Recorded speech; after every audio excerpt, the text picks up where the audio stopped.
안녕하십니까. 일반회화의 이해에 대해서 강의할 김동건입니다. 일반회화는 산수화를 제외한 회화를 말합니다. 또 일반회화도 몇 가지 장르로 나눌 수 있습니다. 첫 번째, 인물화. 인물화도 고사인물화, 도석인물화 이렇게 나눌 수 있습니다.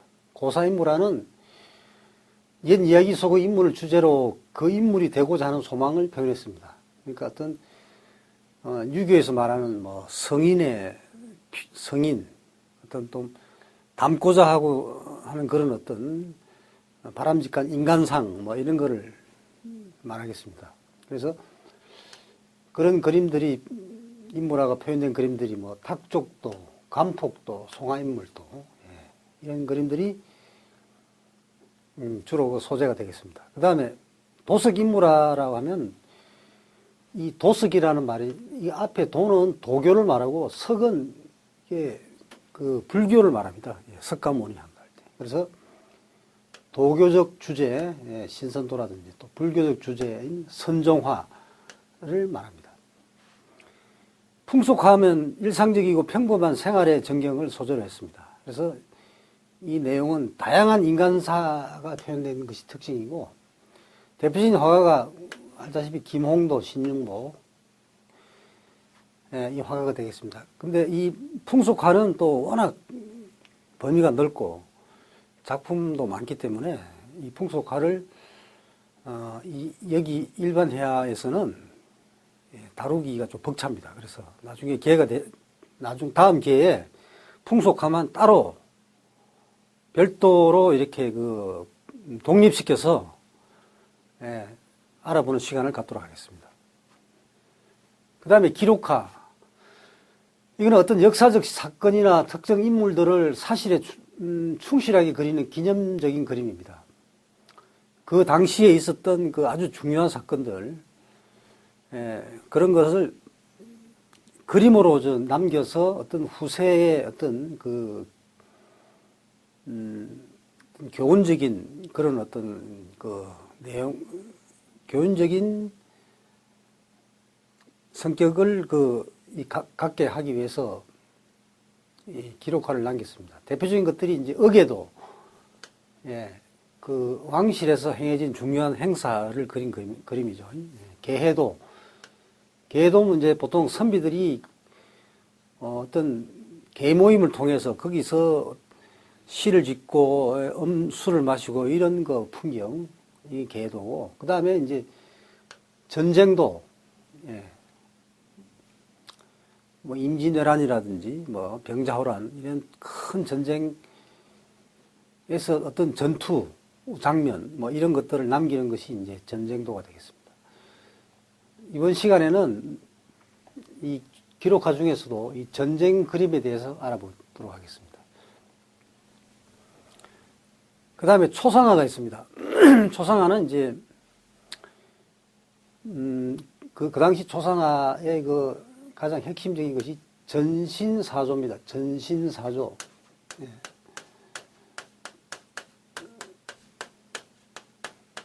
자, 전신사조의 당시 초상화의 성격을 나타내는 중요한 낱말인데요. 이거는 인물의 외적인 생김새를 본따서 그리는 사형은 언제나 변할 수 있다. 사람은 세월에 따라서 그 모습이 바뀌지 않습니까? 그렇지만 그 외적인 특질을 뛰어넘어 그 사람만이 지니고 있는 그 불변의 본질인, 즉 내면 세계를 나타내는 것이죠.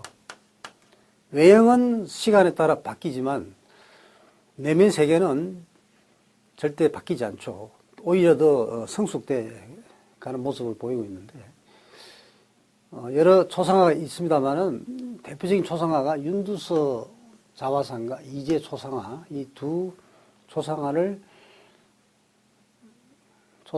알아보도록 하겠습니다. 그 다음에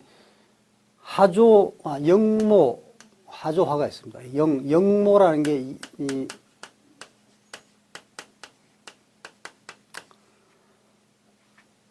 영은 날짐승을 뜻합니다. 날짐승.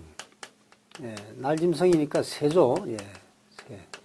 이 모라는 털모자니까 털이 달린 동물이다. 그래서 이거는 이제 땅짐승, 예.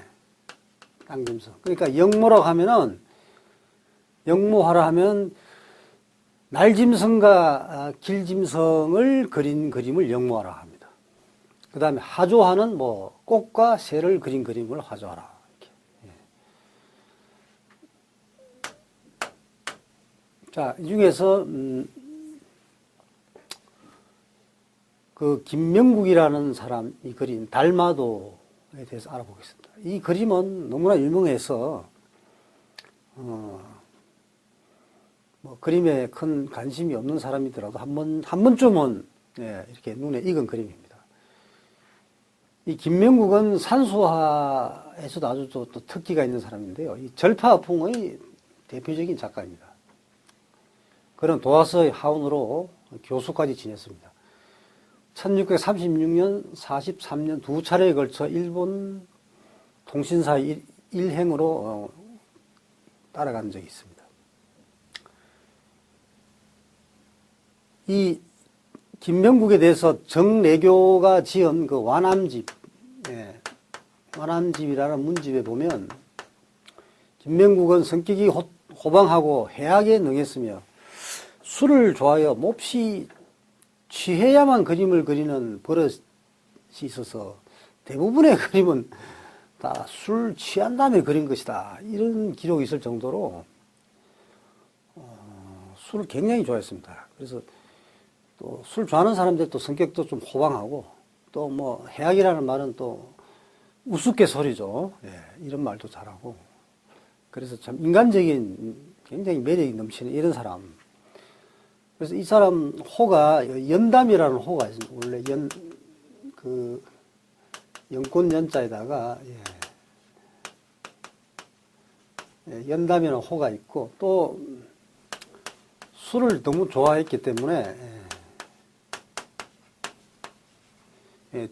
술 취할 취자에서 취옹 이런 또 호도 있습니다. 그래서 일본에 갔을 때 워낙 이 사람 그림 인기가 있어서 이 일본 사람들이 이 김명국의 작품을 받으려고 줄을 섰다 할 정도로 그래서 김명국의 작품을 받으려면 반드시 술을 준비하지 않으면은 작품을 받을 수가 없다.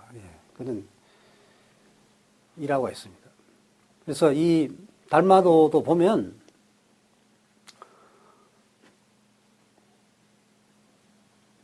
붓을 한번 찍어서 한 번만에 단숨에 그린 그림입니다.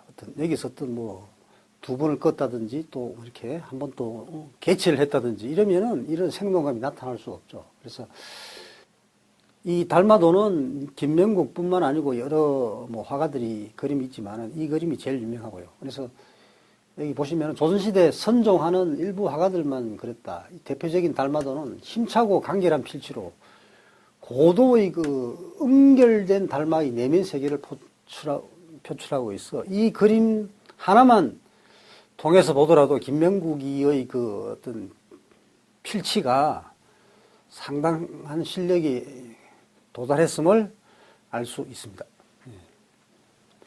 이 시대 화가들의 특징이라면 어떤 특정 짐승을 소재로 그 짐승의 소재만 이게 집중적으로 그렸다는 것입니다. 예를 들어서 이암 같은 사람은 개 그림만 집중적으로 그렸는데요.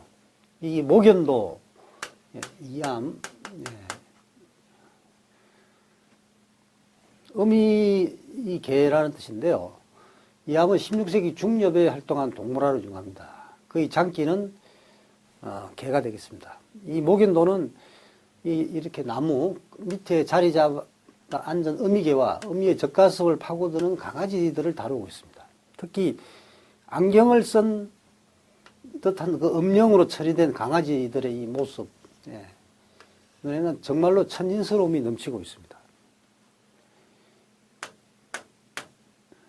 그 다음에 또 다른 화조구자도라는 그림입니다.